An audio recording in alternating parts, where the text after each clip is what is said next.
Ok. Une fois de plus, shalom, bien-aimés frères et sœurs dans le Seigneur. Comme nous l'avons dit à 10h, que vers 15h30, on devait avoir une prédication sur un nouveau thème. La dernière fois que nous avons posté une vidéo ici, c'était sur la prière de la foi, deuxième partie. Et aujourd'hui, nous allons parler d'un autre thème que nous avons posté sur l'internet, la puissance de la résurrection. Alors, vu que nous avons déjà un retard de quelques minutes, j'aimerais que nous commençons par une brève prière et ensuite nous allons faire la lecture. Père Tout-Puissant, bénis ces instants pendant que nous allons parler de ta part. Nous savons que Père, nous ne sommes pas là pour faire du théâtre, Seigneur, mais Père, nous savons que, oh Dieu, ceci sauvera beaucoup de vies, Père, ramènera beaucoup d'âmes vers toi, Seigneur Jésus. Bénis ces instants et bénis tous ceux qui vont suivre, oh Dieu de gloire, cette vidéo. Tous ceux qui tomberont sur cette vidéo, peu importe leur situation, qu'ils puissent trouver grâce à tes yeux. Ainsi, Seigneur, nous t'appelons. Tu as dit dans ta parole, quoi que vous fassiez en parole ou en œuvre, faites-le au nom du Seigneur. Au nom de Jésus-Christ, nous avons ainsi prié et demandé. Amen. Alors, nous allons, sans plus tarder, prendre nos Bibles. Nous allons partir dans le livre de Jean 11, à partir du verset 23. Je vais faire la lecture. Verset 23. Jésus lui dit, « Ton frère ressuscitera. » « Je sais, lui répondit Marthe, qu'il ressuscitera à la résurrection au dernier jour. Jésus lui dit, « Je suis la résurrection et la vie. Celui qui croit en moi vivra quand même qu'il sera mort. » Le verset 38 à 44. Jésus frémissant de nouveau en lui-même, se rendit au sépulcre. C'était une grotte et une pierre était placée devant.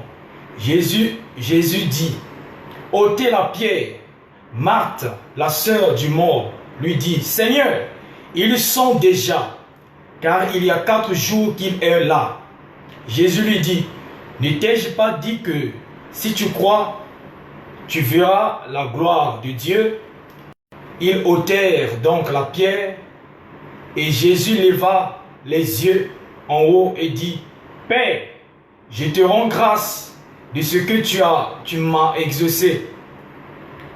Pour moi, je sais que tu m'exauces toujours, mais j'ai parlé à cause de la foule qui m'entoure, afin qu'ils croient que c'est toi qui m'as envoyé. » Ayant dit cela, il cria d'une voix forte, « Lazare, sors !»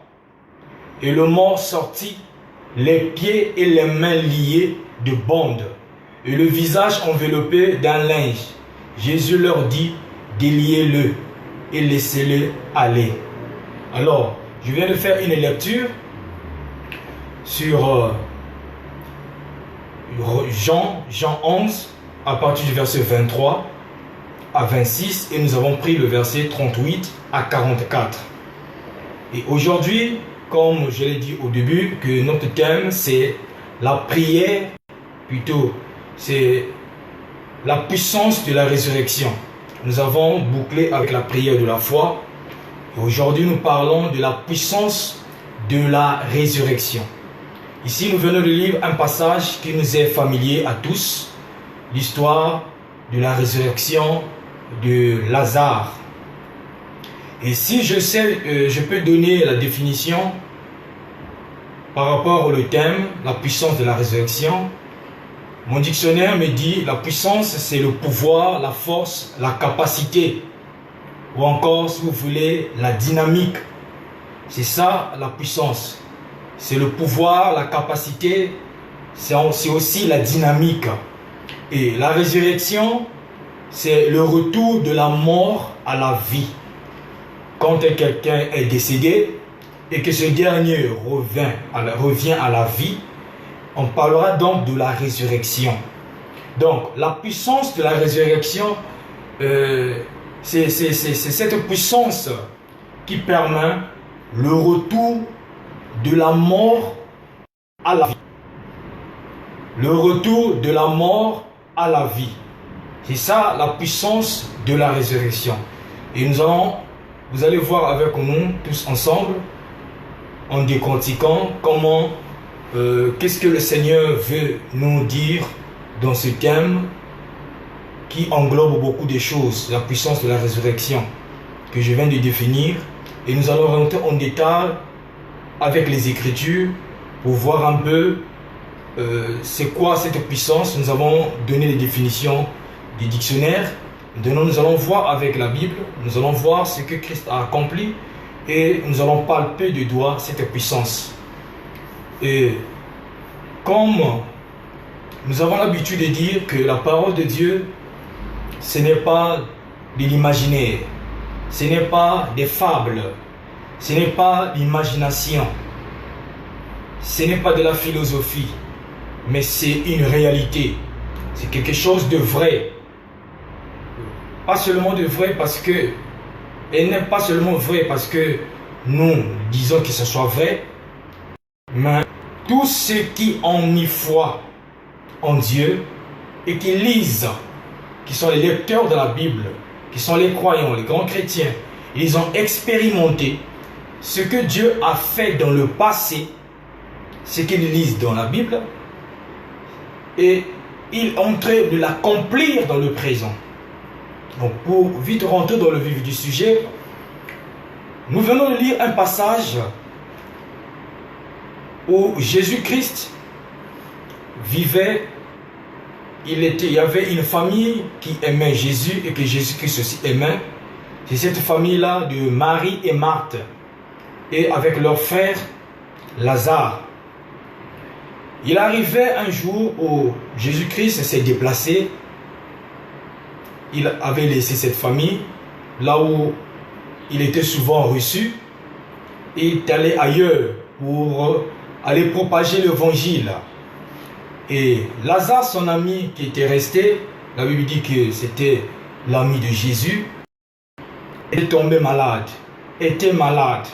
Alors ses sœurs ont envoyé des personnes, des gens, d'aller appeler Jésus-Christ pour qu'il revienne parce que leur frère Lazare était malade. Donc l'ami de Jésus, Lazare, était malade. Parce que Jésus-Christ était un faiseur de miracles. Jésus-Christ guérissait les malades. Jésus-Christ, il accomplissait tout. Et pour eux, il était important que Jésus-Christ vienne pendant que leur frère était malade. Et Jésus avait reçu la nouvelle, mais il n'était pas parti. Il a continué à propager son évangile. Jusqu'à ce que la maladie s'est empirée. Ils ont encore envoyé quelqu'un d'aller chercher Jésus. Jésus n'était pas parti. Jusqu'à ce que Lazare était mort. Lazare est mort. Jésus-Christ a appris que Lazare était mort. Premier jour, deuxième jour, troisième jour. C'est le quatrième jour que Jésus-Christ repart là-bas. Et quand les deux sœurs ont su que Jésus-Christ venait, alors Marthe en premier est allée vers Jésus, utilisant les mots: oh Seigneur, si tu étais venu, notre frère Lazare, ton ami que tu aimais beaucoup, ne serait pas mort. Et c'est là où nous venons de lire, verset 25, Jésus-Christ il a fait comprendre qu'il était la résurrection. Si quelqu'un croyait en lui, devait avoir la vie. J'aimerais relire un peu le verset 24. Verset 23, Jésus lui dit: ton frère ressuscitera. Verset 24, je sais, lui répondit Marthe, qu'il ressuscitera à la résurrection au dernier jour. Ici, il y a une notion que Marthe fait ressortir là. Jésus lui parle de la résurrection de son frère qui venait de mourir il y a déjà 4 jours. Marthe dit: je sais que tu es la résurrection. Il dit: je sais qu'il ressuscitera au dernier jour. Jésus-Christ nous parle de la résurrection au temps présent, que ton frère va ressusciter. Mais Marthe, elle parle de la résurrection au dernier jour.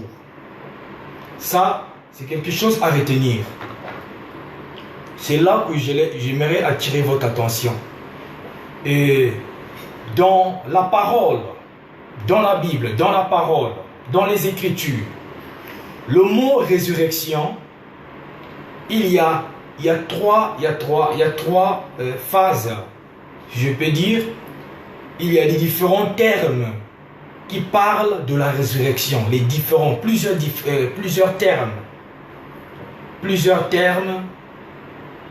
parlant de la résurrection.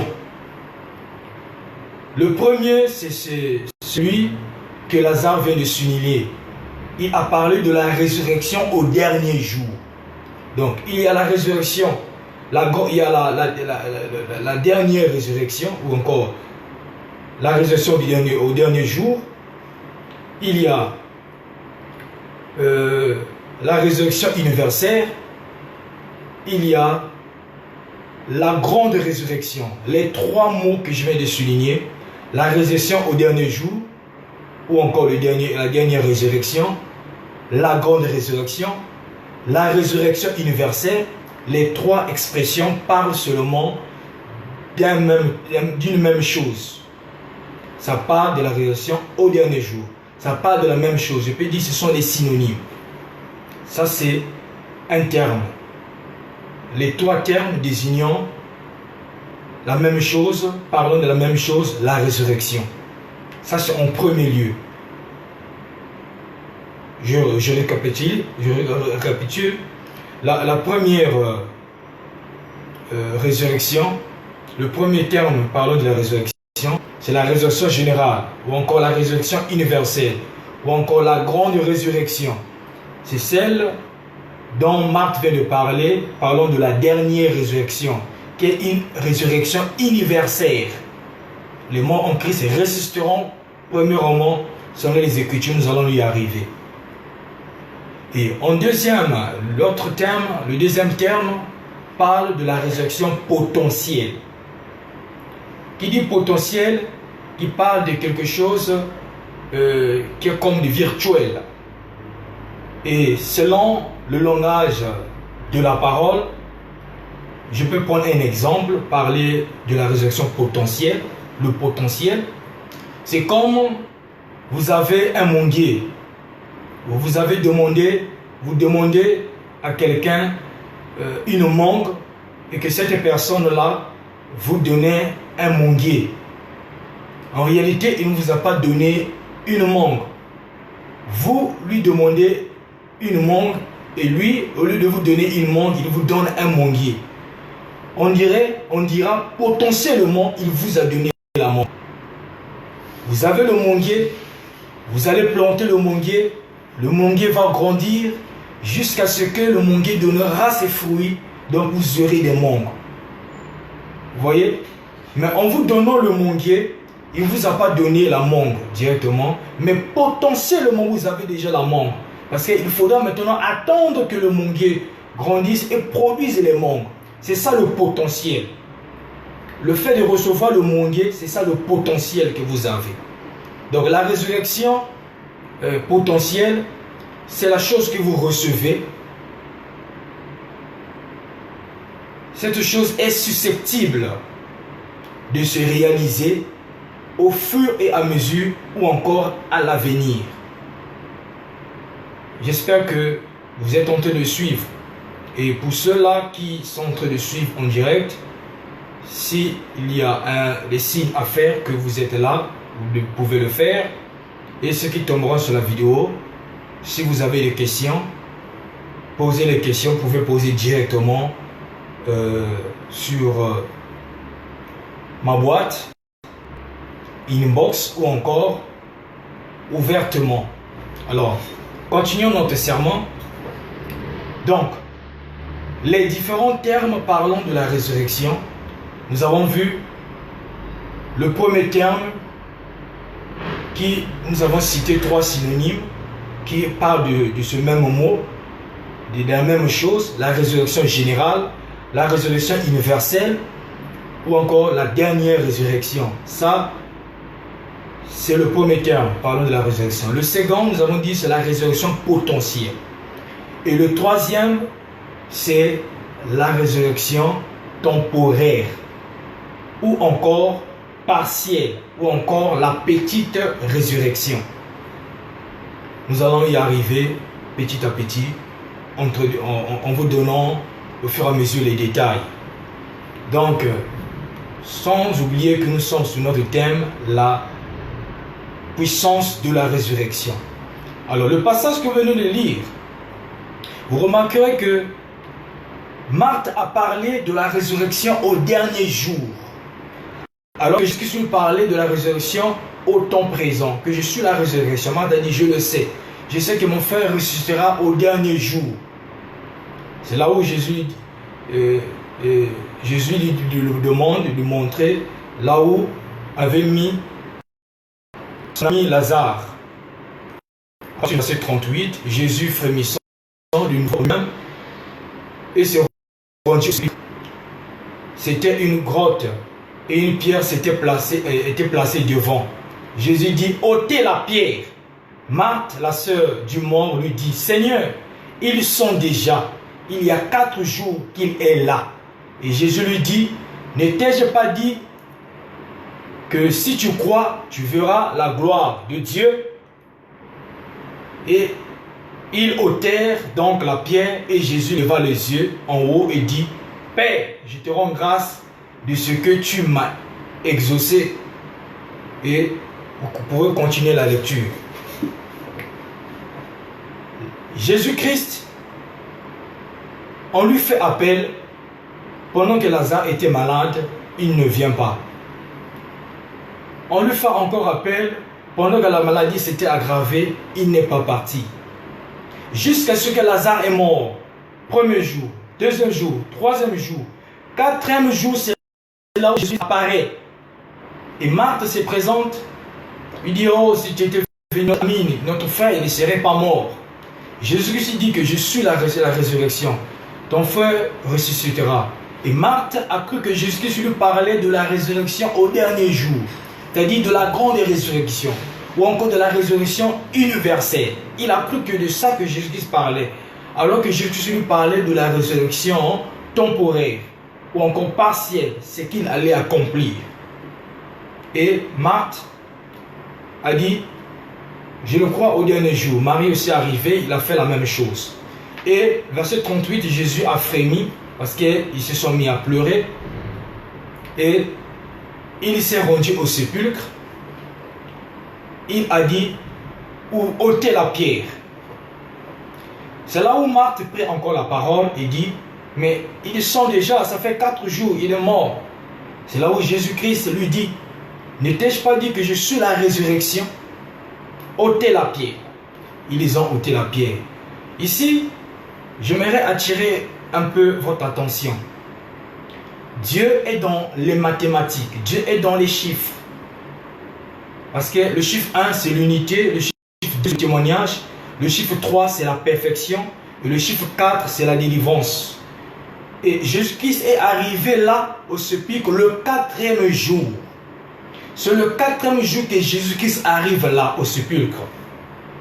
Et nous disons que le chiffre 4, c'est le chiffre de la délivrance. Pourquoi? Parce que vous remarquerez dans la Bible, dans l'Ancien Testament, lorsque les 3 Hébreux, Shadrach, Meshach et Abednego, étaient jetés de la fournaise ardente,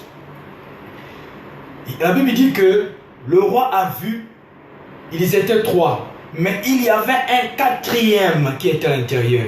Et le roi a reconnu que le 4e là était le Fils de Dieu. C'était Dieu. Et donc le chiffre 4, c'est la délivrance. Pourquoi? Parce que la présence de Dieu vient pour les consoler, pour les délivrer, pour les mettre en sécurité.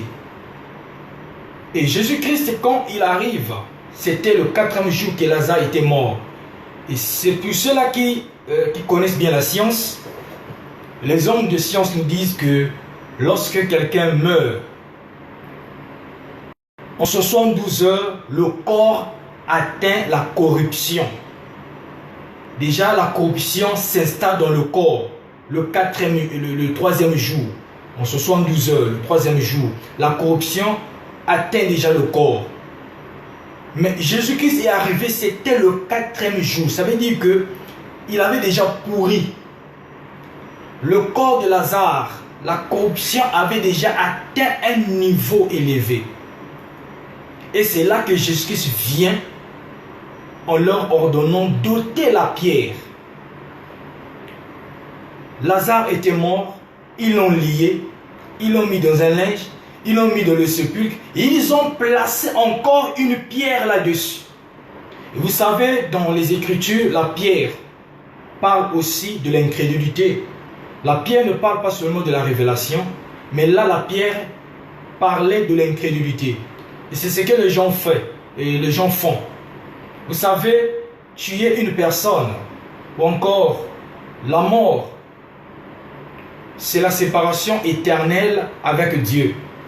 Dans le langage de Dieu, lorsqu'il utilise la mort, ça veut dire que tu es séparé éternellement avec Dieu. Mais lorsqu'il dit, voilà pourquoi lorsque Lazare est mort, Jésus-Christ n'avait pas utilisé le terme mort. Lorsque les messagers, ceux dont les deux sœurs avaient envoyé le message d'aller dire à Jésus de venir parce que Lazare était malade, Jésus-Christ n'était pas parti. Jusqu'à ce que Lazare est mort, on lui a apporté l'information que Lazare était mort. Jésus a dit aux disciples, notre ami Lazare dort. Jésus-Christ ne dit pas que Lazare est mort, mais il dit Lazare dort. Et les disciples ont dit que s'il dort, nous allons le réveiller. Alors Jésus-Christ avait compris qu'ils n'avaient pas compris son langage. C'est là où il utilisait un terme simple pour qu'ils comprennent. Un terme physique, naturel, pour qu'ils comprennent. Il dit Lazare est mort, pour qu'ils comprennent qu'il est mort. Donc le contexte de mort, pour Dieu, quand il prononce le mot, lorsqu'il parle de la mort, ça veut dire c'est la séparation éternelle avec lui. Mais lorsqu'un croyant décède, pour Dieu il n'est pas mort, pour Dieu il dort. Et selon la parole, lorsque les chrétiens qui est baptisé du Saint-Esprit, qui a une expérience avec Dieu, qui a reçu Jésus-Christ comme Seigneur et Sauveur, lorsqu'il meurt, en réalité il n'est pas mort, il est en train de dormir. Il est en train de dormir.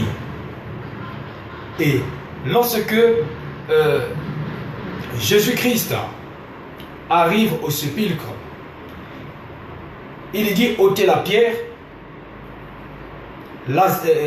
Marthe, à peine Jésus-Christ venait de lui dire que si tu crois, tu verras ton frère va ressusciter, je suis la résurrection, ton frère ressuscitera. Lui qui a dit je le sais, et qui a pensé que Jésus-Christ parlait de la dernière résurrection, la résurrection générale, universelle, il dit je sais qu'au dernier jour il reviendra. Alors que Jésus-Christ voulait lui faire comprendre que maintenant là je vais le ressusciter. C'est-à-dire, il va connaître une résurrection temporaire. Il va connaître une résurrection temporaire. Et comme je l'ai dit au début, la mort se fait dans plusieurs manières. Tuer quelqu'un ne veut pas dire seulement prendre le couteau, prendre un fusil et tirer sur la personne, le tuer ou l'assassiner. Tuer quelqu'un, c'est aussi tuer son influence. Et quoique Lazare n'avait pas été tué, mais dans notre cas, il y a beaucoup de gens dont on a tué les influences. Il y a beaucoup de gens dans la société, les parents, les amis, ne considèrent pas. Pour eux, ils sont déjà morts. Pour eux, ils ne vivent pas. Ils ont pris la pierre d'incrédulité, ils ont placé dessus. Mais remarquez ce que Jésus-Christ a fait. Dès qu'il les a ordonnés d'ôter la pierre, parce qu'il a parlé à l'impératif, ôter la pierre. Ils ont enlevé la pierre. Et remarquez ce que Jésus-Christ a fait. La Bible dit qu'il a crié. Il s'est s'écrier. Il a crié d'une grande voix. Il a appelé Lazare en disant Lazare, sors. Ceux qui étaient là, quand Jésus-Christ a appelé Lazare, ce n'était pas une voix, une petite voix, c'était avec autorité. Lorsqu'il a appelé Lazare, qui déjà était mort, décomposé, la voix que Jésus-Christ a utilisée, c'était une voix que la Bible appelle la voix de l'archange. C'est une voix très forte, très puissante, une voix qui est remplie de vie. Et Jésus-Christ a appelé Lazare en disant « Lazare !» C'était un cri « Lazare !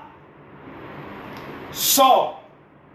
Quand il a appelé Lazare, tous ceux qui étaient là-bas se sont tus. Rien ne se faisait. Quand Jésus-Christ avait prononcé la parole, rien ne se faisait aussitôt. Les gens étaient là stupéfaits, regardaient. Nous allons voir qu'est-ce qu'il veut prouver, qu'est-ce qu'il va arriver, qu'est-ce qu'il est en train de faire. Et ils ne savaient pas que pendant cette laps de temps, lorsque Jésus-Christ a prononcé la parole, et qu'il s'est tué, et il observait, il y avait quelque chose qui était en train de se produire. Quelque chose était en train d'arriver. C'est que le processus de la vie, de la résurrection, c'était déjà enclenché. C'était déjà déclenché. Et cela commençait à s'installer dans la vie. De la même manière que la mort s'était s'installée dans la vie de Lazare, la corruption s'était s'installée, la mort était là, la pourriture. Et quand la vie est arrivée, il fallait que la corruption se retire, et la vie s'installe. Et ce qui s'est passé, c'est que l'esprit, l'âme de Lazare, vous savez que l'homme est tripartite. L'homme est formé de 3 parties. Le corps, l'esprit et âme. Et lorsqu'on meurt, l'esprit qui est le souffle repart à Dieu. Et l'âme qui est le vrai vous, qui est le vrai moi. En réalité, comme vous me voyez là, ce n'est pas le vrai moi. Ça, c'est l'enveloppe qui me garde. C'est le corps qui garde le frère Carlito. Le vrai moi est au-dedans de moi. C'est l'âme, c'est la nature de l'esprit. Et l'esprit qui est le souffle repart à Dieu. L'âme prend une direction. Soit vous descendez dans les régions inférieures, soit vous montez dans la présence du Seigneur. Et le corps, c'est le corps qu'on enterre. Quand quelqu'un meurt, ce n'est pas son âme qu'on enterre, ce n'est pas son esprit qu'on enterre, mais c'est le corps qu'on enterre. Voilà pourquoi nous avons l'habitude de dire où est-ce qu'on avait mis son corps. Et Béménaïe, son corps, vous l'avez mis où? Donc c'est le corps qu'on enterre. Le corps était resté au sépulcre. L'esprit de Lazare était reparti en Dieu sous forme de souffle. Mais son âme était allée dans le séjour de mort. Là où tous les anciens de l'Ancien Testament qui croyaient en Dieu, en grand Jéhovah, partaient. Et ce que Jésus-Christ, la voix que Jésus-Christ venait d'utiliser, en réalité, s'il n'avait pas prononcé le nom de Lazare, tous les saints, tous les bien-aimés frères et sœurs qui étaient morts depuis l'Ancien Testament allaient revenir à la vie. Comme si ça allait contredire le plan de Dieu. Parce que ça devait être la résurrection générale, alors que la résurrection générale allait s'accomplir après le 7e âge, au temps de la fin. Le pouce devait être enlevé. Le pouce du 7e âge devait être enlevé. Et c'est là, donc la résurrection, la grande résurrection se fait là, ce moment-là. Quand les morts ressuscitent, et c'est là que l'enlèvement se fait. Donc au moment de l'enlèvement, que la résurrection se fait, et ensuite l'enlèvement se manifeste. Et si Jésus-Christ n'avait pas prononçait seulement le nom de Lazare, les autres anciens les saints de l'Ancien Testament allaient revenir à la vie. Ils allaient ressusciter. Voilà pourquoi Jésus-Christ, lui qui connaissait qui il était, remarquez comment il a commencé à parler. Il dit, Père, je ne le prie pas, je sais que tu m'as toujours exaucé, mais je le fais à cause de la foule qui m'entoure. Pour Jésus, il connaissait qui il était. Et c'est ce qui faisait la force de Jésus. C'est qu'il savait qui il était. Il savait, il avait cette puissance de la résurrection en lui. Et Lazare est sorti. L'homme qui était déjà mort pendant 4 jours, dont la pourriture, la corruption s'était installée. Jésus-Christ apporte le chiffre 4 qui est la délivrance. Il vient en ce moment-là pour délivrer, pour libérer Lazare qui avait cru en Dieu, qui avait cru en lui. Et il y a un passage de la Bible que j'aimerais que nous puissions lire. 1 Thessaloniciens, chapitre 4, à partir du verset 13, j'aimerais faire la lecture. Et si vous avez la Bible, vous pouvez le noter et lire avec moi. Je vais lire dans la version Darby. Or, nous ne voulons pas, frères, que vous soyez dans l'ignorance à l'égard de ceux qui dorment, afin que vous ne soyez pas affligés comme les autres qui n'ont pas d'espérance. Car si nous croyons que Jésus mourut et qu'il est ressuscité, de même aussi avec lui, Dieu ramènera ceux qui se sont endormis en Jésus. Vous voyez? Endormis en Jésus. Car nous vous disons ceci par la parole du Seigneur, que nous, les vivants, qui demeurons jusqu'à l'avènement du Seigneur, nous ne dévasserons aucunement ceux qui sont endormis.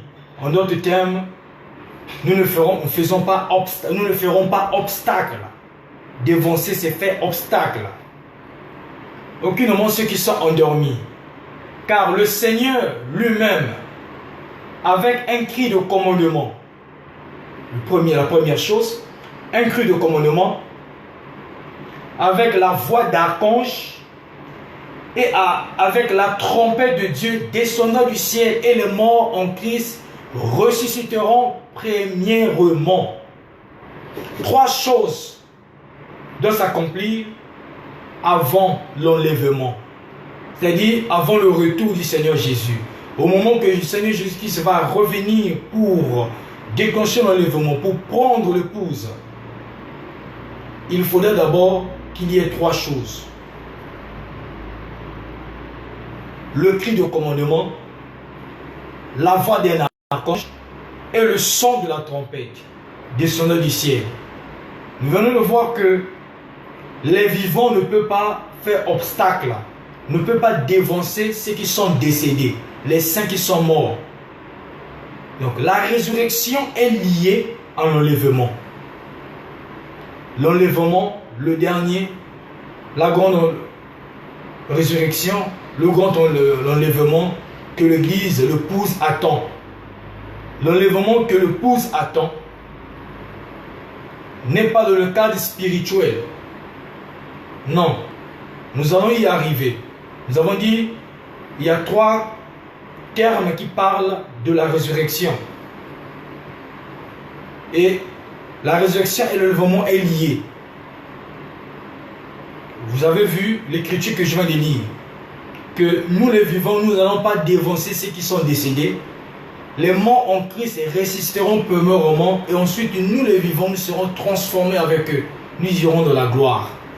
Lisez bien 1 Thessaloniciens 4, du 13 jusqu'à 17. Vous lirez tout et vous comprendrez.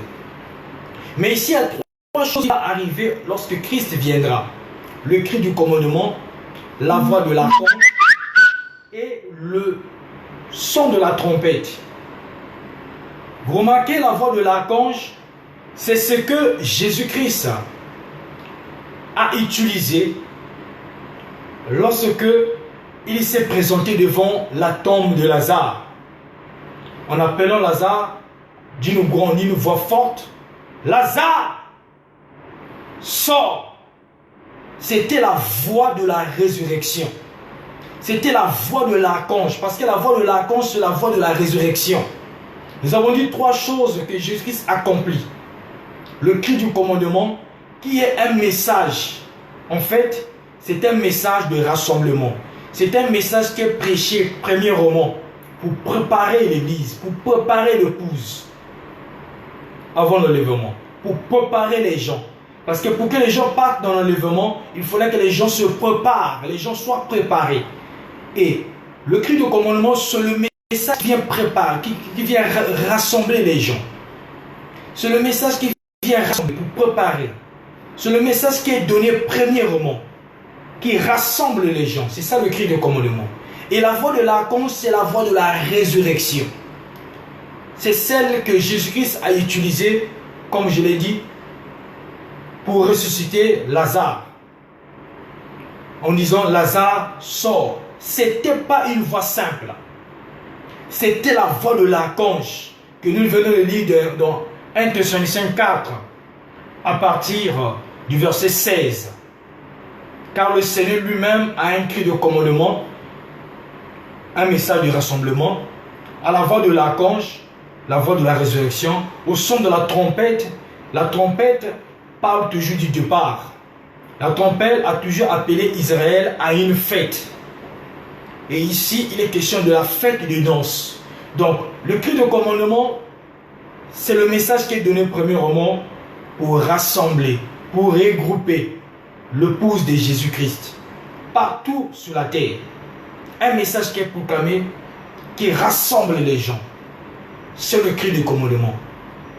Et la voix de l'archange, c'est la voix de la résurrection qui appellera les morts à la vie, comme Jésus-Christ l'a fait. Et pendant au moment que l'enlèvement se fera, cette voix de l'archange, c'est cette voix qui va ressusciter les morts en Christ. Et ensuite, les vivants qui seront là seront transformés pour aller dans l'enlèvement. Nous parlons de la puissance de la résurrection, c'est ça notre thème. C'est cette voix que Jésus-Christ a utilisée en ressuscitant Lazare. Donc, l'épouse, le cri de commandement, rassembler, un message qui est proclamé, premièrement pour rassembler les gens partout sur la terre. Tu es sous là, tu es dans les bars, tu es ici au Congo, là-bas en France. Un message est prêché pour rassembler les gens autour de la parole. Pas dans un même lieu. Non. Éparpillés partout dans le monde, mais autour d'un même message. La parole de Christ, la nourriture spirituelle au temps convenable qui est prêchée. Le message de votre jour qui est prêché. C'est ça le cri de commandement pour rassembler les gens. C'est un message qui est proclamé premièrement pour rassembler les gens. Et ensuite, la voix de l'archange qui est la puissance même de la résurrection. Cette voix de l'archange possède la puissance de la résurrection. Et Jésus-Christ, vous savez qu'en lui n'habita pas une portion de l'esprit, mais en Christ, la Bible dit, habita corporellement la plénitude de la divinité. Avec toi et moi, nous recevons une cuillère. C'est comme l'océan, on prend une cuillère dans l'océan, c'est la portion que toi et moi nous recevons. Mais tout l'océan, c'est ça, l'esprit de Christ, l'esprit de Dieu, que Christ avait reçu en lui. En lui habitait tout corporellement la plénitude de la divinité. C'est-à-dire, tout l'esprit, toute la puissance de Dieu, tout l'esprit de Dieu, toute la divinité était habité corporellement, habitait corporellement en Christ. En Jésus, en Christ. Voilà pourquoi on peut prendre Romains, vous pouvez le noter, j'aimerais le lire pour vous, Romains 8, verset 9. On nous dit, pour vous, vous ne vivez pas selon la chair, mais selon l'esprit. Si du moins l'esprit de Dieu habite en vous. Si quelqu'un n'a pas l'esprit de Christ, il ne lui appartient pas. Verset 10, retenez cela, si quelqu'un n'a pas l'esprit de Christ, il ne lui appartient pas. Si tu n'as pas l'esprit de Christ, tu n'appartiens pas à Christ. Et tu ne participeras pas à la résurrection.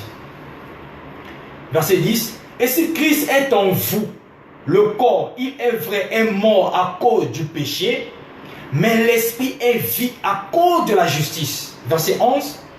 Et si l'esprit de celui qui a ressuscité Jésus d'entre les morts habite en vous, celui qui a ressuscité Christ entre les morts rendra la vie, rendra aussi la vie à vos corps mortels par son esprit qui habite en vous. J'ai aimé ce passage, j'ai aimé ce verset de Romains 8, verset 11. Romains 8, verset 11, j'ai aimé ça. Et si l'esprit de celui qui a ressuscité Jésus d'entre les morts habite en vous, celui qui a ressuscité Christ d'entre les morts rendra aussi la vie à vos corps par son esprit qui habite en vous. Donc, la plénitude de la divinité, le Père qui était en Jésus, c'est ce qui faisait que Jésus-Christ avait la puissance. C'est ce qui faisait que Jésus-Christ, lorsqu'il s'est présenté devant le sépulcre, la tombe de Lazare qui était mort déjà 4 jours, la corruption, il était devenu rond, on ne pouvait plus le reconnaître. 72 heures, la corruption s'installe dans le corps. 4 jours, c'est pire. Jésus-Christ a laissé que la situation soit pire. Et c'est là qu'il a fait son entrée. Il est arrivé pour ressusciter Lazare. Avec la voix de l'archange qui est la voix de la résurrection. Et c'est ça la puissance de la résurrection. N'oublions pas, nous avons dit la puissance, c'est la capacité, c'est la force, c'est la dynamique.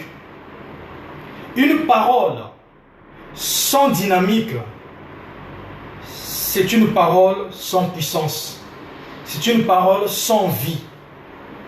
Une parole représente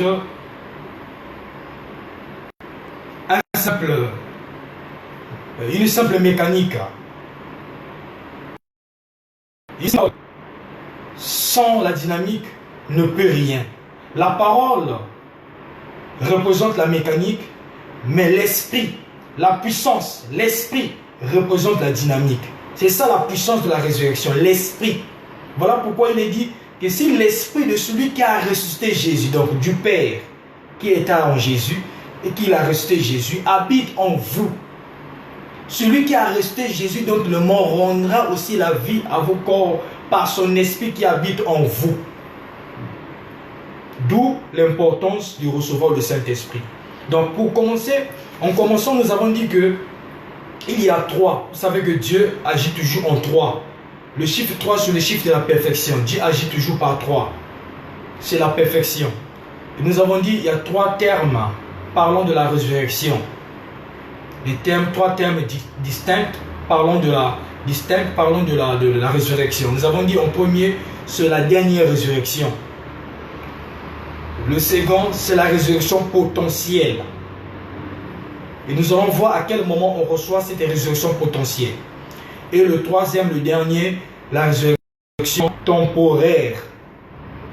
Parlons de la première résurrection, qui est la dernière résurrection, que notre sœur Marthe a cru que Jésus-Christ parlait lorsque Jésus-Christ lui a dit que ton frère Lazare ressuscitera. Marthe a dit, je le sais, il ressuscitera au dernier jour. Et là, Marthe croyait, les Juifs croient à la résurrection du dernier jour. Tout comme les chrétiens aussi croient à la résurrection du dernier jour. C'est-à-dire la résurrection universelle, la dernière résurrection. C'est la même chose. Ça c'est le premier contexte, le premier thème de la résurrection. La résurrection générale, universelle, la résurrection du dernier jour, c'est la même résurrection. La dernière résurrection, c'est la même. Le second, c'est la résurrection potentielle. C'est quand vous recevez le Saint-Esprit en vous. Vous avez le potentiel de la résurrection. Quand vous recevez le Saint-Esprit dans votre âme, là je dois préciser. Parce qu'il y en a beaucoup qui reçoivent le Saint-Esprit au niveau de la chair, de leur corps. Parce que nous avons dit que l'homme est tripartite. L'homme est formé de 3 parties, le corps, l'esprit et âme. Et quand vous recevez le Saint-Esprit au niveau de votre corps, vous allez avoir des transes, vous allez avoir des sensations, mais cela ne vous sauvera pas. C'est ce qui trompe beaucoup de gens dans les églises. Vous pouvez recevoir le Saint-Esprit au niveau de votre esprit. Cela manifeste les dons. Vous prêchez la parole, vous avez des visions, mais cela ne vous sauve pas. Parce que le vrai vous, c'est l'âme. Donc, le corps, l'esprit, cela ne vous sauvera pas. Mais il faudra que le Saint-Esprit entre dans votre âme.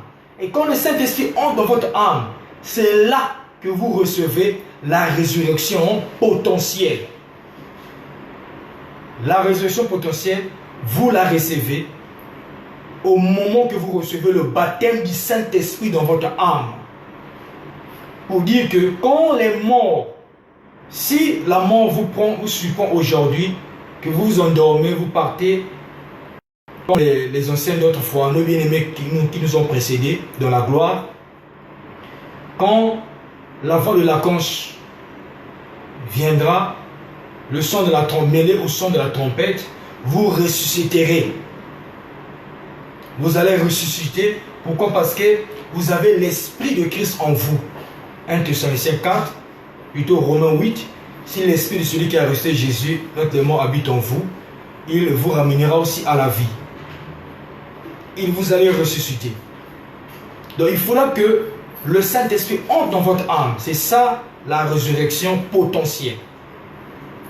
Quand vous avez le Saint-Esprit, potentiellement, vous êtes ressuscité.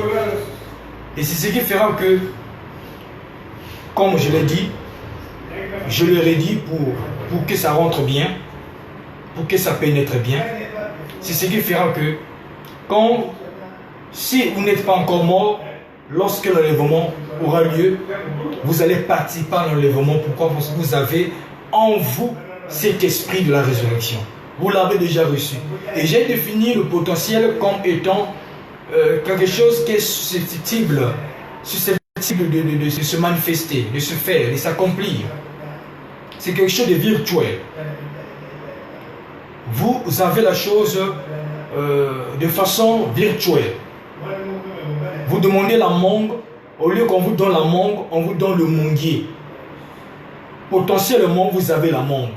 Mais pour avoir réellement la mangue, il faudra que vous attendiez que le manguier là grandisse et vous produise les mangues. C'est ça le potentiel. Vous avez besoin de l'armée. Une nation qui a besoin d'une armée, au lieu qu'on lui donne des hommes bien faits pour aller combattre, parce que la nation a besoin d'une armée, on leur donne les bébés. Une nation qui a besoin toute une armée, on leur donne des bébés. Potentiellement, ils ont une armée. Mais pour que cela marche, il faudra attendre que les enfants grandissent et qu'ils deviennent des hommes, qu'ils apprennent à manipuler les armes pour que ça devienne une armée pour aller combattre. C'est ça le potentiel. Et c'est ça la résurrection potentielle. Quand vous recevez le Saint-Esprit, vous avez la résurrection potentielle en vous. Voilà pourquoi il est primordial, il est impérieux pour vous de chercher le baptême du Saint-Esprit. Si vous ne priez pas, cherchez une église qui prêche l'évangile en ancien mode, qui prêche le baptême du Saint-Esprit, qui prêche la parole, la nourriture spirituelle au temps convenable, le message de l'heure. Parce que vous ne pouvez pas recevoir le Saint-Esprit si vous ne croyez pas au message de votre jour. Prochainement, nous allons décortiquer le pourquoi. Et parlons de la résurrection temporaire. La troisième. Nous avons parlé de la résurrection. Nous venons de parler de la résurrection potentielle. Et maintenant, nous parlons de la résurrection temporaire. La résurrection temporaire, c'est la résurrection partielle. Et nous avons connu cela avec le prophète de Dieu, William Branham, quand la colonne de feu, quand l'ange de Dieu venait, il pouvait dire, maintenant je lui prête mon esprit, je lui prête mon corps, je lui prête mon esprit, et je m'écarte du chemin. Ce n'est pas que son esprit se cartait, son âme partait, ce n'est que le corps qui restait, non. Son esprit et son âme étaient là, Mais c'est le Saint-Esprit, la colonne de feu, l'ange de l'Éternel, qui prenait le contrôle de son prophète et son serviteur. Et lorsque le signe du Messie se manifestait, à la fin, on pouvait lui rappeler les événements. Pourquoi? Parce qu'il ne se rendait pas compte. Ce n'était pas lui qui le faisait, ce n'était pas de la télépathie, mais c'était le signe du Fils de l'homme qui était rendu manifeste. Et le prophète appelait ça une résurrection temporaire. Il m'a fait connaître une résurrection temporaire. Et dans ce sens-là, ça parle de la résurrection temporaire. Aussi, ce que Lazare venait de connaître, Jésus-Christ l'avait ressuscité, c'était une résurrection temporaire. Pourquoi? Parce que après, Lazare était encore mort. Il était encore décédé. Tous ceux qui ont connu la résurrection, les apôtres ont ressuscité les morts, ils étaient encore morts. Donc c'était une résurrection, c'était une petite résurrection. C'était une résurrection temporaire. C'était une résurrection partielle. Les mots que je suis en train de citer là parlent de la même chose. La résurrection temporaire, c'est la résurrection partielle, c'est la petite résurrection. Comme vous le connaissez, vous pouvez encore mourir. Mais quant à la résurrection générale, ceux qui ont part à cette dernière résurrection, que la Bible appelle aussi la première, comme vous connaissez cette résurrection-là, pour l'enlèvement, vous n'aurez plus part à la seconde mort. Vous n'aurez pas ça. Pourquoi vous allez rentrer dans la présence du Seigneur. Voilà la puissance de la résurrection. La puissance du Saint-Esprit qui vient opérer les miracles. La puissance du Saint-Esprit qui guérit les malades. Quand cette puissance du Saint-Esprit vient sur vous, si vous êtes malade, elle vous guérit. Si c'est la folie, elle vous guérit de la folie. Si vous êtes sourd, si vous êtes muet, vous allez parler. Si vous êtes sourd, vous allez entendre. Si vous êtes aveugle, vous allez voir. Jésus-Christ guérit encore. Jésus-Christ accomplit encore les miracles. Jésus-Christ a fait encore le surnaturel. Il est le grand Jéhovah. Il est le Seigneur des Seigneurs. Il est le roi des rois. Donc vous voyez la puissance que détient la parole. La parole avec la dynamique. La parole qui est accompagnée de puissance. C'est ce que produit la parole. Vous voyez quelqu'un, il a laissé le monde, il a laissé la boisson, il a laissé. Qu'est-ce qui se passe? Mais c'est cette puissance de la résurrection qui le fait. C'est vrai, lorsqu'on reçoit le Saint-Esprit, on n'est pas vacciné contre le péché. Les erreurs ne manqueront pas. Mais quand tout compte à faire de ça une vie, non. Vous ne le ferez pas de ça une vie. Ça restera les erreurs. Les erreurs resteront. Vous aurez des erreurs en tant qu'humain dans la chair. Mais vous n'aurez pas cette vie-là. Pourquoi? Parce que la vie de Christ est en vous. La puissance de la résurrection est en vous.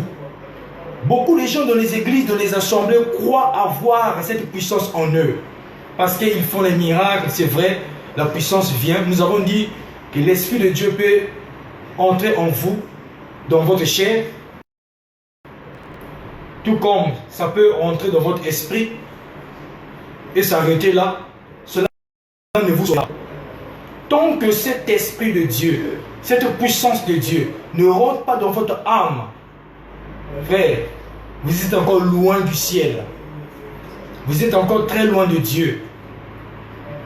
Et donc nous l'avons dit que quand la puissance du Saint-Esprit, l'Esprit qui a ressuscité Jésus de les morts, le Saint-Esprit entre en vous par l'enseignement, par la prédication de l'Évangile, du message du temps de la fin.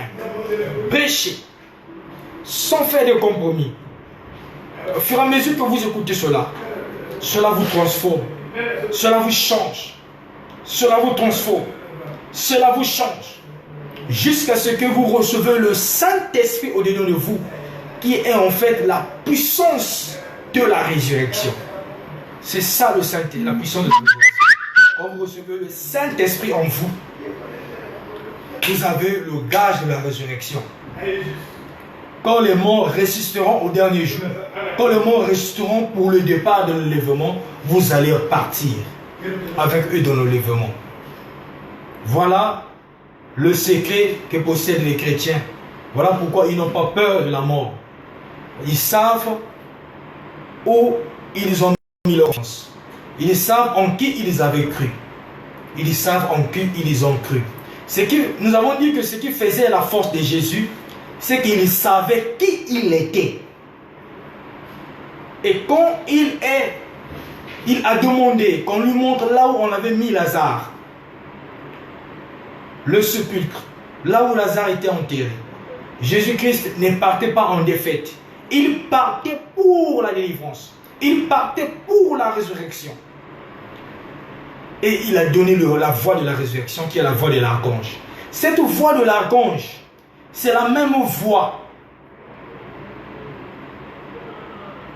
qui appelait Lazare, sort, que Jésus a utilisé, qui a ressuscité Lazare. C'est cette même voix mêlée avec la trompette, cette même voix qui appelait Jean dans l'Apocalypse en lui disant viens et monte ici, qui était un type de l'enlèvement de l'épouse. Parce que l'épouse est enlevée dans le 4e sceau. Nous allons le voir prochainement. Pourquoi l'épouse est enlevée dans le 4e sceau? Pourquoi on dit encore que c'est le 7e sceau que l'épouse est enlevée? Nous allons voir un peu ces différents termes. Aujourd'hui, nous parlons de la puissance de la résurrection que le Saint-Esprit accomplit lorsque vous recevez l'Esprit de Dieu en vous. Voilà pourquoi nous faisons de notre mieux de parler, de prêcher la parole. Nous faisons de notre mieux de prier, de nous consacrer pour que le Saint-Esprit entre en nous. Nous confessons nos péchés. Nous nous humilions. Nous demandons pardon à Dieu. Nous acceptons à nous humilier, même quand nous savons que ce que nous allons dire, la confession que nous allons faire, ça va enlever l'image que les gens ont de nous. Les gens peut-être ne nous considérons plus comme avant. Oh, lui ici, oh, il a fait ceci, oh, il avait fait cela. Non, certes, les gens ne vont plus nous considérer, mais devant Dieu, Dieu nous considère toujours. Pourquoi? Parce que ce qui compte, ce n'est pas l'approbation des hommes, mais c'est l'approbation de Dieu. Nous le faisons pourquoi? C'est parce que le Saint-Esprit en nous, Jésus-Christ avait dit, il vous convaincra du péché. Quand vous recevez le Saint-Esprit en vous, qui est la puissance de la résurrection, il va vous conduire toujours vers la vérité. Il vous conduira toujours vers la parole. Il va toujours vous rappeler, vous dire non, tu as péché, tu as fait ceci, repars, confesse ta vie. C'est ce que le Saint-Esprit fait. Et le Saint-Esprit possède en lui cette puissance de la résurrection. Et Jésus-Christ l'avait en lui en plénitude. Vous allez dire que nous, quelqu'un pourra poser la question et se dire, mais Jésus l'avait en plénitude, mais nous avons seulement une portion. Est-ce que nous allons ressusciter? Mais oui, Dieu en lui n'a pas une petite partie faible. En lui, il n'y a pas de partie faible. Même l'homme le plus faible, même l'homme le plus petit, dans le royaume de Dieu, quand il parle, quand il prie, il devient le plus fort. Aucun démon de l'enfer ne peut résister devant lui. Même un petit enfant qui fait la prière, cet enfant, cette prière est accompagnée de puissance. Pourquoi? Parce que la personne a la puissance de Dieu. La personne a le Saint-Esprit. Frère, quand vous avez le Saint-Esprit en vous, l'enfer n'a plus de place. À moins que vous l'avez reçu seulement psychologiquement. À moins que vous l'avez seulement reçu au niveau de votre esprit, au niveau de votre chair. Cela ne vous sauvera pas. Mais laissez la possibilité à l'Esprit de Dieu de rentrer dans le cœur. De transformer le cœur. Les gens ont l'habitude de soigner l'extérieur au lieu de soigner l'intérieur. Mais quand le Saint-Esprit pénètre notre intérieur, l'intérieur de notre intérieur, notre âme, il nous transforme, il nous change. Et c'est ce qui fera que notre extérieur aussi change. Mais il y en a ceux-là qui changent seulement leur extérieur, l'appareil extérieur, alors que à l'intérieur, il n'y a rien. Alors, voyez, c'est ce que nous avons pris en première partie. Prochainement, nous allons faire une deuxième partie de cette prédication, la puissance de la résurrection. Je sais que vous avez suivi, vous qui étiez en direct. Que Dieu vous bénisse. Posez des questions sur ma boîte inbox ou encore ouvertement pour permettre à d'autres aussi de voir les questions si vous voulez. Alors, à plus tard. Que le Seigneur vous bénisse. La puissance de la résurrection, c'est la dynamique, c'est la puissance du Saint-Esprit. Que Dieu vous bénisse. Ciao.